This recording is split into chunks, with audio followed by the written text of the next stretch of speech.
Adam, congratulations on this film. It's lovely, and it makes you think. It really makes us think about the places we love in our communities and supporting them, and the people who run them. And Matt is just such an engaging personality. It was, to me, it was just a revelation to watch all this story unfold. So I think you did a beautiful job. Thank you. That means a lot coming from you. It's it's very, very gratifying to watch it in this room, feeling your energy tonight. Thank you all for being here again. And I do want to mention that, as seen in the movie, we are selling Matt's book, My Years at the Gotham Book Mart, with Francis Steloff, proprietor. And you might be able to get a signed copy tonight if you ask nicely. There you go. It's only $9, folks. So. It's only $9. It's only $9. That's right. It's a very slim volume. I was only there for a couple of years. But there's stories about J.D. Salinger. There are some lovely stories about writers whom I met there, and how it became the place where I was mentored into. When a couple of years ago, when the book first came out, a customer came in and she looked at the title. The subtitle is "And How I Became a Bookman," and she looked at it and she said, "Well, you weren't a bookman when you first got here." And it was true. I was book boy, and then I grew into it. And so Francis, this woman had me pegged. I was the new kid in town, but look what this town did. Look what I did for this town, and what this town did for us, and did for this guy, and this guy. I mean, they made the movie. I was just the guy who was sitting there or lying there or eating. So Adam, can we start just by talking about how you came to know the bookstore and came to know Matt? Yeah. Through my wife, Melissa, who's here tonight. She grew up in the Berkshires and with Shawnee, who's here tonight. And I always loved bookstores since I was a little kid, so I walked into this one and it was like, I've never been in a bookstore like this. It felt like, I was a kid of like the 90s, so like the Never Ending Story, when you walk into that bookstore and it's like a different world. It felt that way for me. It felt like I was entering a portal into this lost world. And the more times that I came, I would just sit and watch Matt hold court, and it became this kind of theater. And the way that he conducts business, it's this beautiful art of itself. I've never seen anything like it. It was like being in a Norman Rockwell painting or something. And this bug was in my head, like there's just like, this is this beautiful, rare thing that I wanted to celebrate. And it all sort of came together through that image. The first image I had in my head was actually Matt sweeping the leaves. So that's pretty cool that made it in. It became this really symbolic thing, I think, for, we started filming before COVID, and for me, the sweeping of the leaves is like that seasonal thing that we didn't know it was coming in the spring. And it's pretty interesting thinking about that now. And you chose not to have any exact dates, as markers, but I mean, obviously you started shooting before the pandemic. When did you actually start shooting this film? I started filming in November of 2019. It was that late? October? It's October. Oh, October, yeah. Yeah, and the passage of time, Mark is an amazing producer and editor, and we started talking about the flow of the film. Originally, it was going to be this seasonal portrait, just like 4 seasons through the eyes of the bookstore. COVID sort of changed that, but we kept the character in the sense that we wanted it to be this free flow thing that you can speak more. I was going to ask you, Mark, if obviously we start during the pandemic and it winds back pre-pandemic, and then it actually goes back and forth a few times. And I was just wondering what your thinking was in terms of structuring the film. Yeah, so that was something that Adam and I talked a lot about.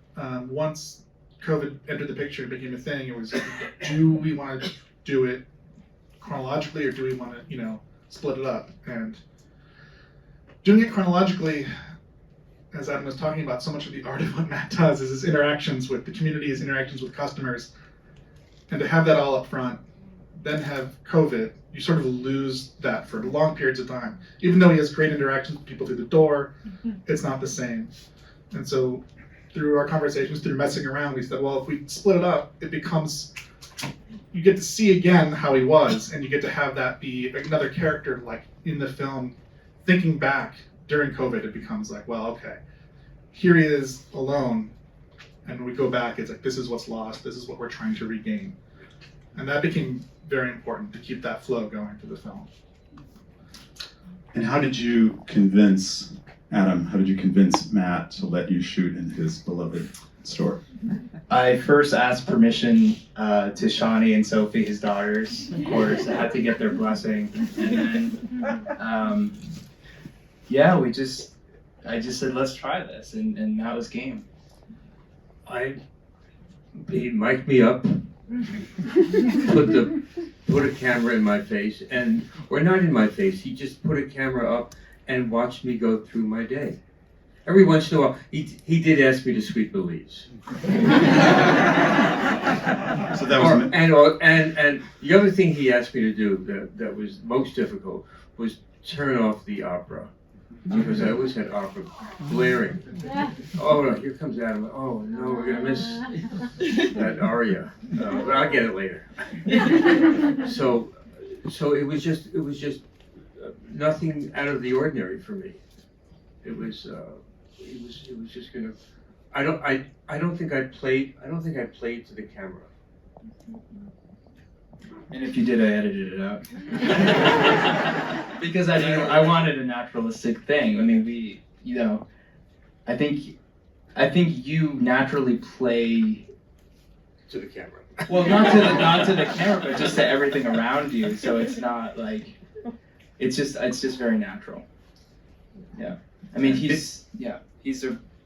You've seen the film, so you know what he is. But he's a natural, and he's a raconteur and a storyteller, and just this amazing presence to be around. So it's just all very natural. It seemed like the camera placement was pretty.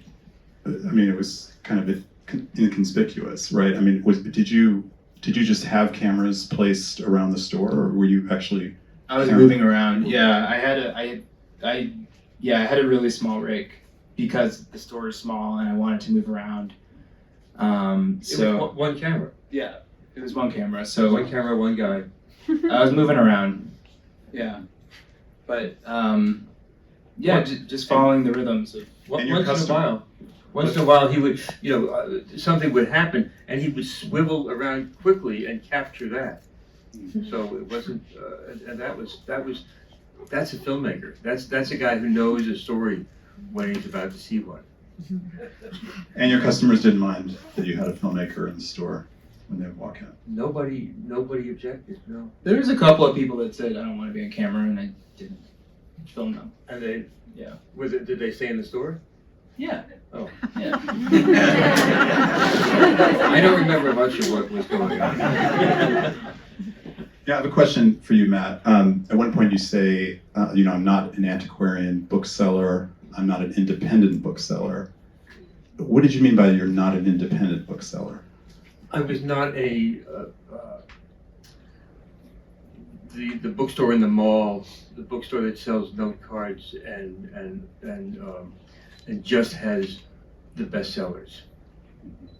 So I don't mean to dig at any other bookstore, but I always felt that my shop had a deeper inventory, and the inventory was, I guess, the most compliment I get is when people say how well curated it is, and I don't see that in a lot of the well, I shouldn't say that the independent bookstores do that. This is what we all do, and so I didn't mean to dig on that, but I wasn't the surface guy. It was all deeper. I think you were also sort of commenting on, there's sort of a image of independent bookstores now that's like the coffee and the whole sort of, there's like an image of it that you've sort of never. And the coffee, the events, the autographings, so many stores do all of that, and I don't do any of that. We have book signings, but they're much more or much less organized than the bookstores that have a bigger staff and have that organization of, we're going to send this press release, we're going to put this up on Instagram, and we're going to do all that. And I'm very late to all that, to the social media too, and I don't know what that means.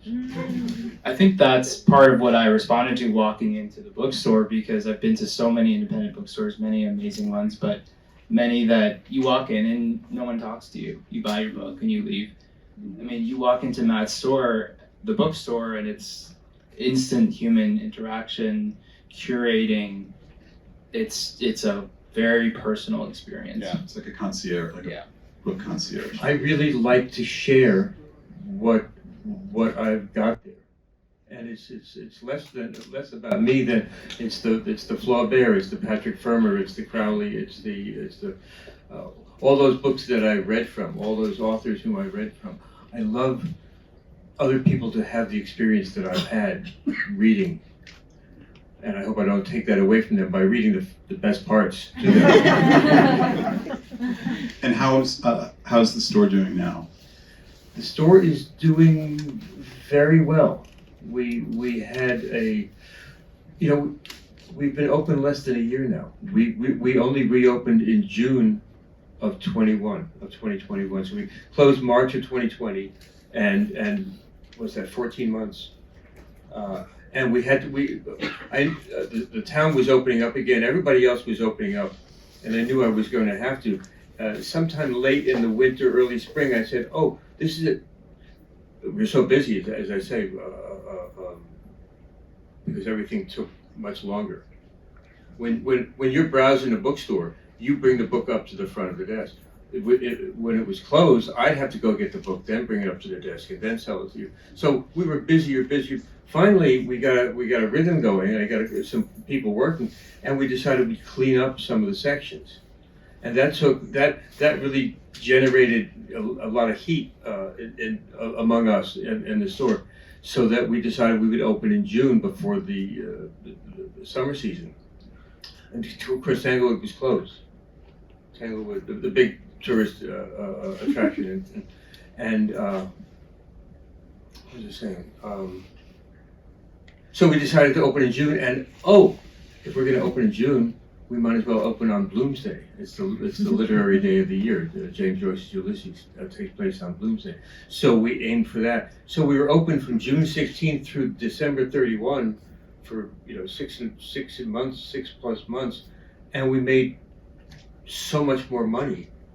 I should say, we had so many more sales. Money, is still problematic.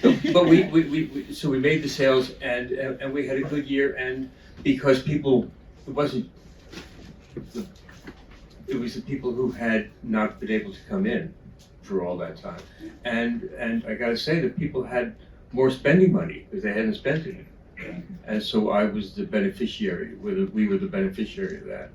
So the bookstore is doing very well now. Thank you. And they love you. I mean, they make coleslaw for you. We're going to start taking some questions from the audience, but I have just one more question for you, Matt, which is for audiences who don't live in Massachusetts, who want to support your store, can they order from your website? No. What you can do is order through bookshop.org. Does everybody know what bookshop.org is? It's actually Andy Hunter will be here next week. The guy who started bookshop.org. It's an online. You can order through this website, and they will provide you the book. And if they do it, if you order it through my website, through their website, then I get the credit. I don't get the whole nut. but I get 75% of it. So you can order a book. So I don't have to have an online presence because that's a whole different website for me. And you go to the bookstore website and you find bookshop.org, or you go to bookshop.org and find their connection to me, and or to your favorite local independent bookstore. Or even authors have their own site on bookshop.org. You can buy a book directly from an author, and they get the money. I think the takeaway is stop buying books on Amazon. Thank you. Okay, let's take some questions from the audience. If you have a question, just raise your hand and Raise your hand, I'll come around with the microphone. I'll try to get to Joe's gonna you. walk There's around someone with in the the mic. back here. Sir, I'm gonna pass this down. Hi, first of all. Matt, I was a very good friend of your sister Rose. She was actually my first college girlfriend. And Doug Block is my name. I thought that was Doug. And I'm really sorry for your loss. I only found out this past week that she passed away last year. I wanted to ask, it's a great film, and I've been to your bookstore a few times. I love it. I remember. I want to ask if you had 3 books, you can even make it 5, that you would go on a desert island with, what would they be? Can I tell a joke? Why are we here? So we had a customer who was asked that question, and she debated so long about which 5 books she would take if she were shipwrecked on a desert island that she missed the boat in the first place.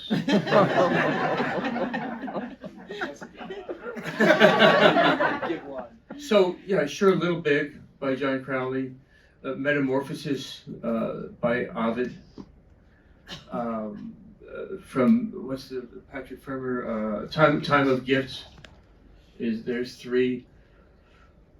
A poetry by Edna St. Vincent Millay, whom I've loved since I was 14, and when I discovered that her farm was right across the border in New York State from Austerlitz, New York, from the Berkshires, I was just so enamored of that, and I used to go and visit Vincent's sister Norma, because she lived there until the end of her life. So that's 4. So that's Millay, Ovid, Crowley, and Farmer. 5. Let's see. Higgledy Piggledy Pop. Do you know that book? And they took it out of print. We'll bring it back. We'll find it again. There must be more to life than this. How can what does he say? For if you even have everything in the world, I want something more. Higgledy Piggledy Pop. Nice. Okay. Thanks, Doug. We have time for a couple more if anyone wants to raise their hand. I've got one right here.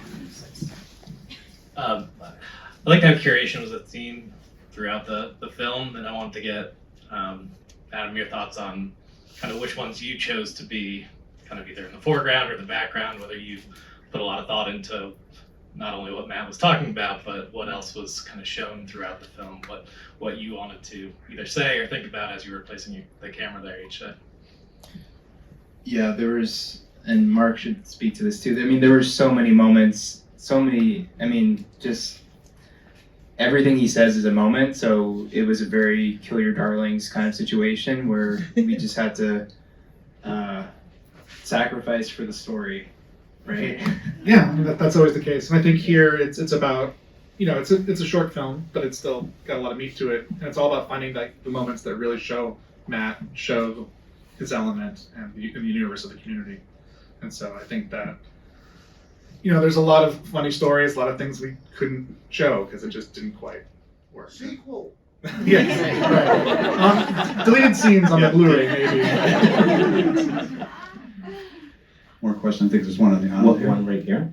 I'll just say, hello, Bookstore, the musical.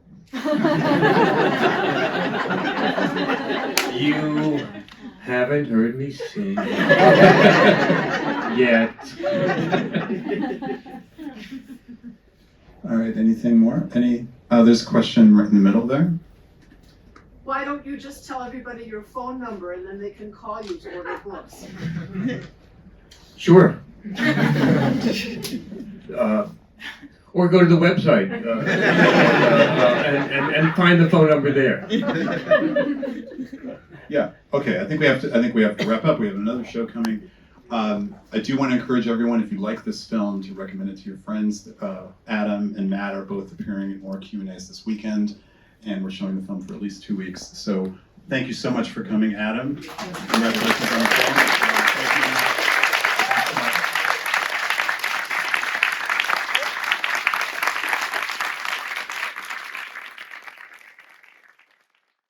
The world of the stories that I found in books was so far away from mine.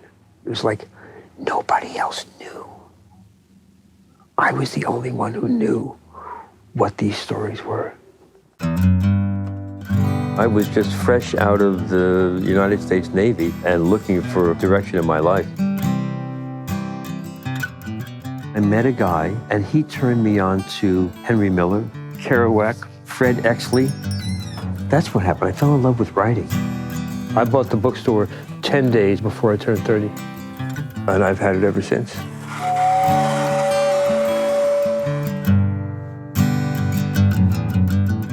Look at the smile on that guy's face. He found a book. It took me 3 days to read that book. My bookmark never had a chance. Curbside only. If you know what you're looking for, we can provide. That's just the way it works for me. Not for browsing, no, just for curbside. I'm on credit hold with Simon & Schuster because I owe him too much money. I don't have enough money to pay him. And I groaned from solitude, blushed when I stumbled, loved strangers and bread and butter, and made long trips to the rain on my bicycle, stared wretchedly through lighted windows, grinned wryly to think how little I was understood, and lived in a state of raging excitement.